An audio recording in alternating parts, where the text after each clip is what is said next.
बुला रहा है, केंद्र की राजनीति छोड़ के बिहार अब जाएंगे। अगर वो सोचते होंगे कि यहाँ के चीफ मिनिस्ट्रियल पद के लिए हम बात करेंगे तो यहाँ कोई वैकेंसी है क्या? अगर इसके इतर कोई बात करता है, इसका मतलब है कि एनडीए से उसका कोई बहुत नाता नहीं है। अगर कोई ये सोच रहा है कि वो बिहार का चीफ मिनिस्टर बन जाए तो ऐसा संभव नहीं है, क्योंकि वैकेंसी ही खाली नहीं है।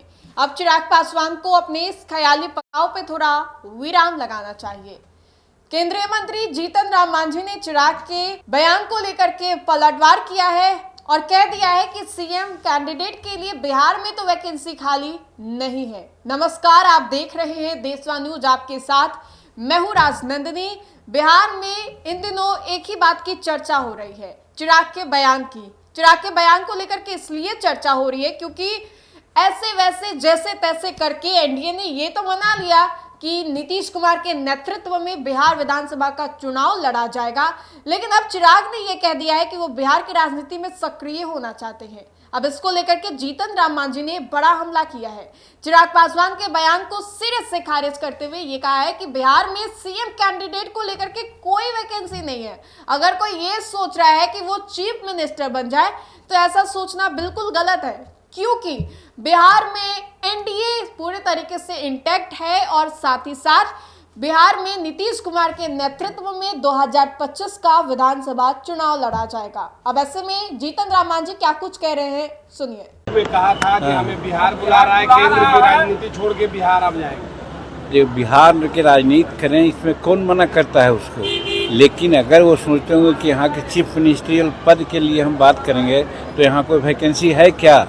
यहाँ तो तय है कि एनडीए के नेतृत्व में और नीतीश कुमार के नेतृत्व में चुनाव लड़ेंगे। नीतीश कुमार के नेतृत्व में चुनाव लड़ेंगे, अगला चीफ मिनिस्टर भी नीतीश कुमार ही होंगे और 225 सीट हम लोग प्राप्त करेंगे।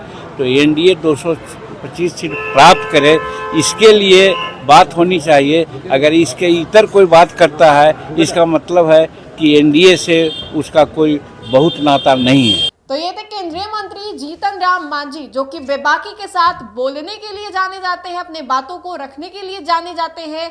अब जीतन राम मांझी ने ये जो बयान दिया है वो क्या बिहार की राजनीति में कोई तहलका लाएगा? ये वही जीतन राम मांझी है जिन्होंने पशुपति कुमार पारस को कुछ महीनों पहले स्वर्गीय रामविलास पासवान का असली उत्तराधिकारी बताया था, और ये वही जीतन राम मांझी है जो कि ये कह रहे थे कि इतने सीट्स मिलेंगे तो इतने पे लड़ेंगे तो मेरा सीएम होगा। और ये वही जीतन राम मांझी है जिन्होंने फिर से चिराग पासवान को ललकारते हुए ये तक कह दिया कि इस बार सीएम की वैकेंसी के लिए सीट खाली नहीं। और भी बहुत कुछ कह रहे थे जीतन राम मांझी। क्या कुछ कहे जीतन राम मांझी, हमने आपको सुनवाया।